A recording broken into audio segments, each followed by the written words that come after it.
One of the most recurring images in tarot is that of people. Many cards depict one significant person, many of the major arcana and court cards, for example, and many of the minor arcana feature several people. In fact, there are really only 3 cards that have no people on them, and they are the 3 of Swords, the 8 of Wands, and the Moon card. The Wheel of Fortune features a seated angel reaching a book in the left upper corner, representing the fixed sign of Aquarius, and all the aces feature the hand of the divine, but still very much a human hand. We can pay close attention to what the characters in tarot are doing, where they are going, what they are moving away from, or what they are looking at, when we start drawing combinations of cards together. One of the hardest steps in tarot is to progress from understanding what each individual card means to then reading combinations of cards together in a spread, and the direction and movement of the characters featured on any given card is one of the many ways that we can think about how the cards relate to each other, so we don't fall into the trap of reading each card in isolation. If you glance through the cards, you will notice that there are many that feature a person sat facing the querent, the person being read for, especially in the major arcana. The High Priestess, the Empress, the Emperor, the Hierophant, Justice, the Devil, the 4 of Pentacles, the 9 of Cups, and the King of Swords, all seated, facing us square on, as if they are looking right at you, and seated indicates they have no intention of moving. The implication is that you have to come to them. They will grant you an audience, and they are ready to impart their wisdom. As a side note, it's also worth pointing out the delusions of grandeur here, with the 4 of Pentacles and the 9 of Cups, both seating themselves as though they were just as important as a major arcana card or a king or a queen, when they are neither. The 4 of Pentacles has even given himself a crude crown, but neither their headgear, their choice of clothing, or what they are seated upon can hold a candle to the grand and elaborate crowns and thrones of the major arcana, thus exposing the pretense. These are all cards that are sitting in the now. These are characters that are concerned, therefore, with the present moment. Perhaps they have answers or understanding that they can offer you.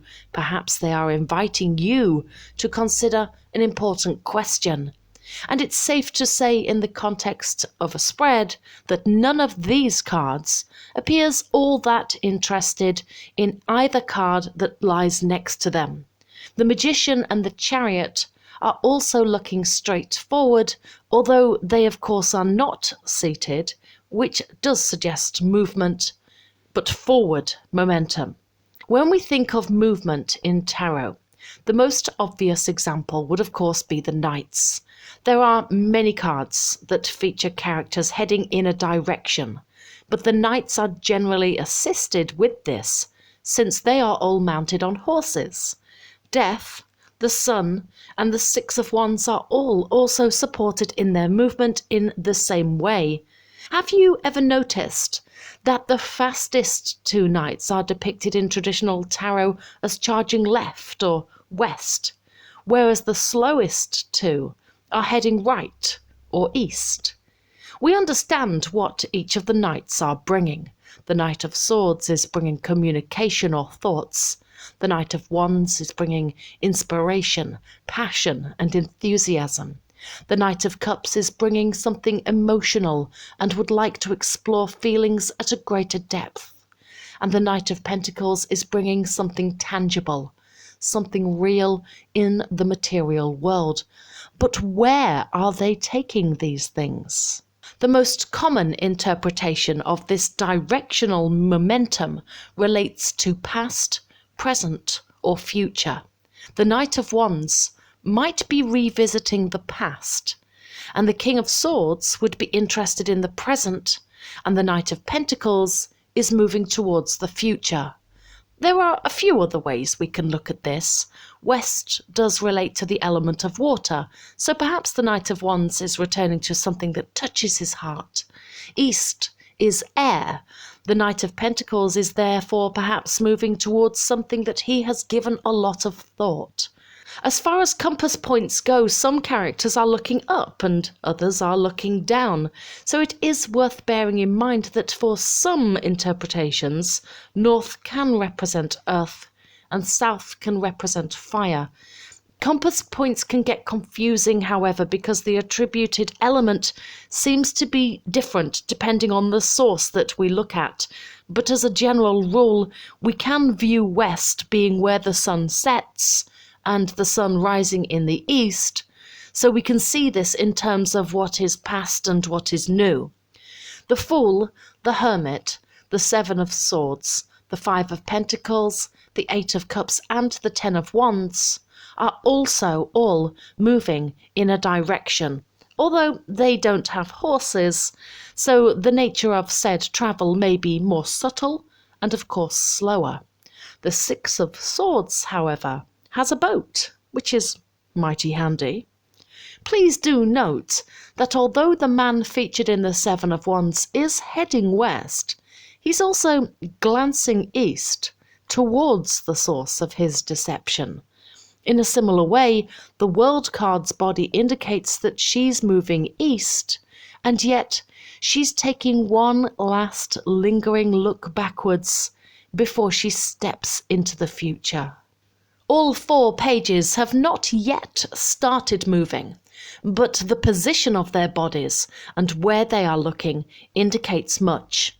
The Page of Cups' body faces west, but he's very much focused on his cup. The Page of Swords' body faces east, but like the World card, he is glancing back. Perhaps he's not quite ready yet to take a good look at that sword of truth that he holds in his hand.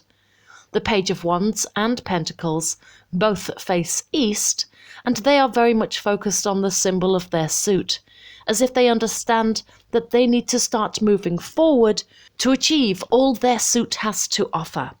There are some more cards that it would be very helpful to consider in these terms.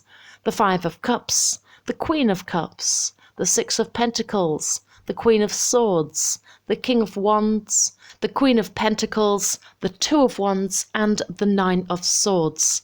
It might help at this point for you to pause the video on this slide and consider what each card here could mean when we consider the direction that they are focused on or focused away from. The direction of the cards is the most significant when we know what they are looking at or where the energy is being directed. Take the Queen of Swords and the King of Wands, for example. If they appear like this in your spread, pay attention to how they are facing each other.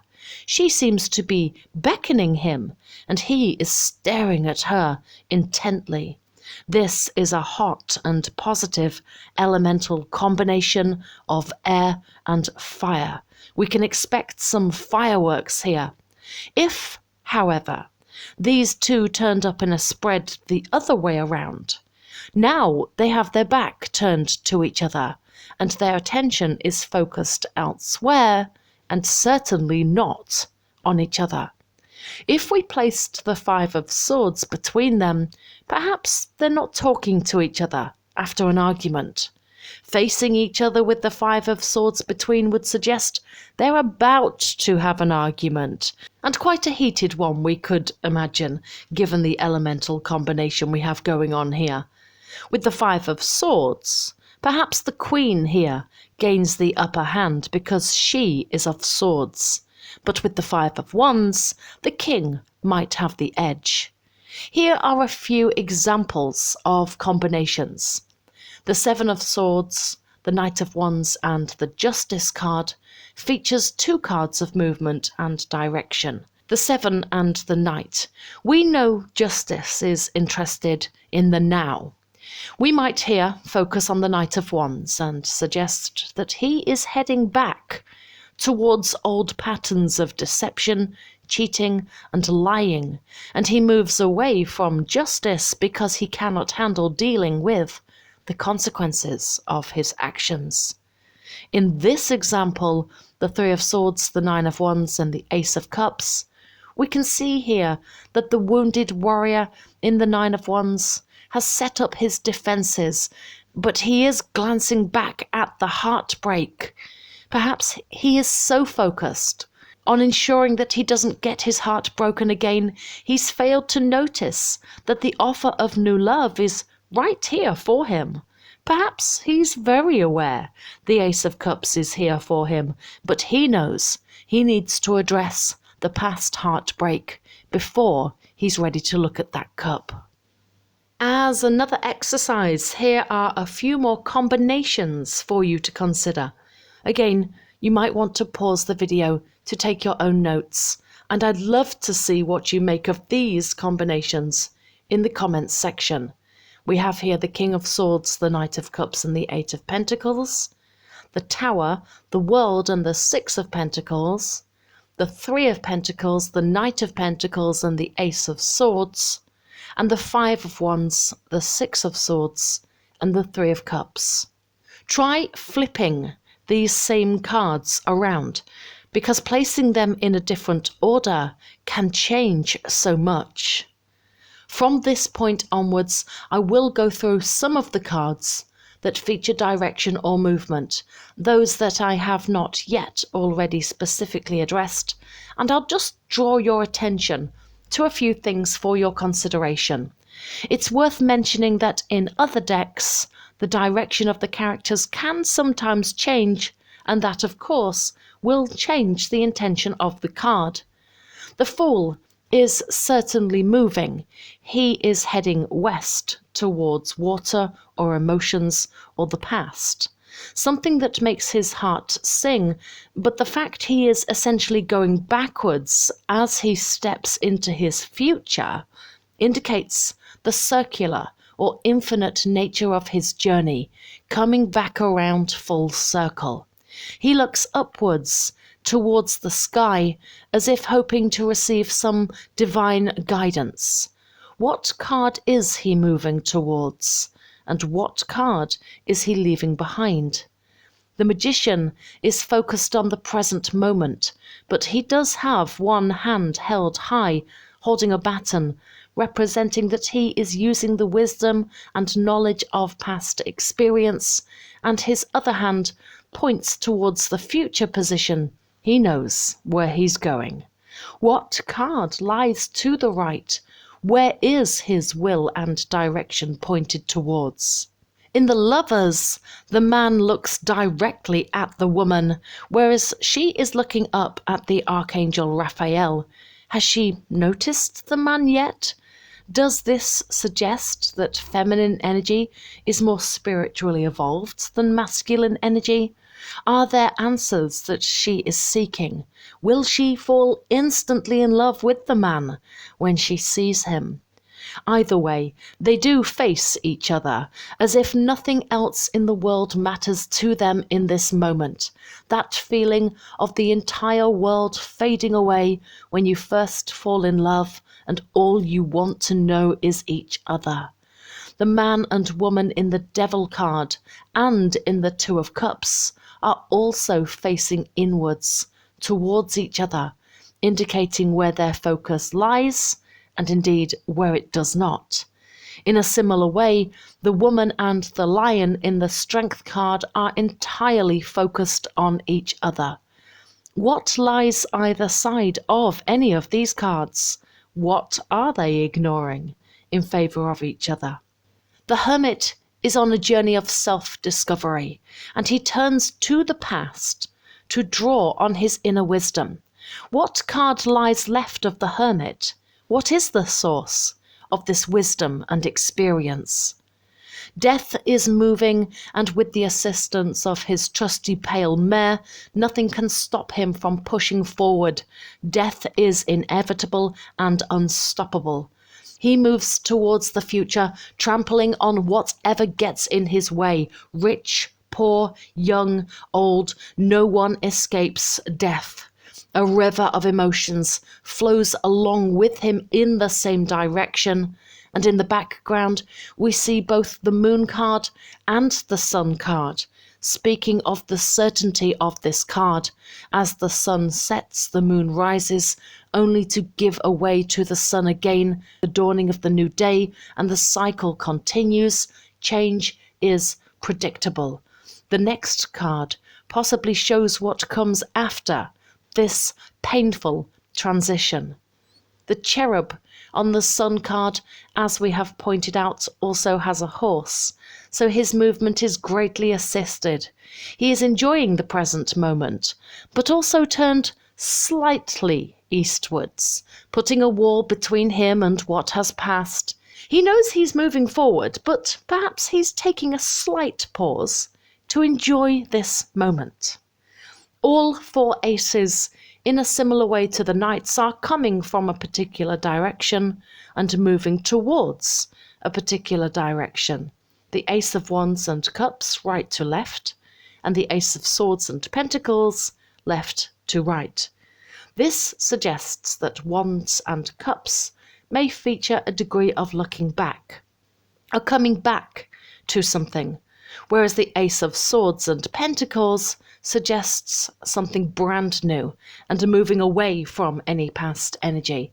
Make a note of what comes before the ace of wands and cups to see where the energy is directed, and what comes after the ace of swords and pentacles to explore the same. The two of wands is a card of future thinking, and yet he is looking back. Is he deciding what he will bring with him, since twos are cards of choices? We can see what card lies in that position to see what he might be thinking about or considering. The characters in the Five of Wands are so focused on the conflict. Could it be that they are ignoring the cards either side of them? We could say something similar for the Three and Six of Cups, although they are focused on something that's clearly much more pleasurable. The Six of Wands is most definitely moving into his future, going towards whatever card is next. He wants to be victorious in whatever that might represent. We have already established that there are no people on the Eight of Wands, but this is a card of action, direction, travel and movement. So where are we going? What is next? Where is all this communication directed at? What is being said here? The next card will be extremely revealing. The Eight of Wands is a card that almost demands a clarifying card to find out what is being said or where this energy is going. The Nine of Wands has his boundaries and defences all set up. He glances back. What is he afraid of? What card is he protecting himself against? The Ten of Wands is about to drop whatever burdens he may have been carrying, and the card immediately before this one could well reveal what he is dropping, what he is leaving, what he cannot do anymore, and the card ahead of him may show what he needs to achieve to find this release. The Queen of Wands is mainly concerned with the now, since she is seated and facing forward, although it is interesting that she's taking a sly peek at what lies ahead. Does the next card speak of what she expects? Does she know something? Is she preparing for something? She does have a sense of knowing. If we look at what is being offered to the man in the Four of Cups, we only need to look at the card before it, since that is the direction that the hand is coming from. The character in the Five of Cups is looking at 3 spilled cups and ignoring 2 upright cups within his own card, but we can glean more information about what these represent by looking either side of the card. We might ask what the Six of Pentacles is giving to, and what or who gets nothing, when we see one beggar is being given coins while the other remains empty-handed. And we can expand further than this card and look at the cards either side to reveal more information about this. The Seven of Pentacles is reflecting back on the effort that he's put in. The card before the Seven of Pentacles might help us understand if this was enough, something he does seem to be asking himself. My final point in all of this is to address how we interpret any energy that is directed at nothing. What if, say, the Six of Swords was the last card in the spread, and there was no card to the right? We can probably see what's being left behind in the card that came before. But there is no indication as to where we are going. There is no card, no position allocated after this. And this simply means that we do not know. We are stepping into a void. This is actually a rather strong message. The Six of Swords, for example, is so resolute in the fact that something has to be left behind, that it will move towards a complete mystery and take their chances on the unknown. I would love for you to share your observations of direction and movement within tarot. What did you spot that I may have missed, and how has this helped you with your understanding and interpretation of the cards? There are several other tarot tutorials on this channel, which can be found on my main YouTube page. If you click my channel name, you will be taken to it, and you will be able to see all the other tutorials. I explore astrological and planetary associations. I've broken down the elemental attributes of the court cards, and I've explored numerology and much more. I plan on making more tutorials in addition to these. So if you have enjoyed this one, please do consider subscribing to this channel and keep an eye out for more content. Thank you so much for joining me today. Take care.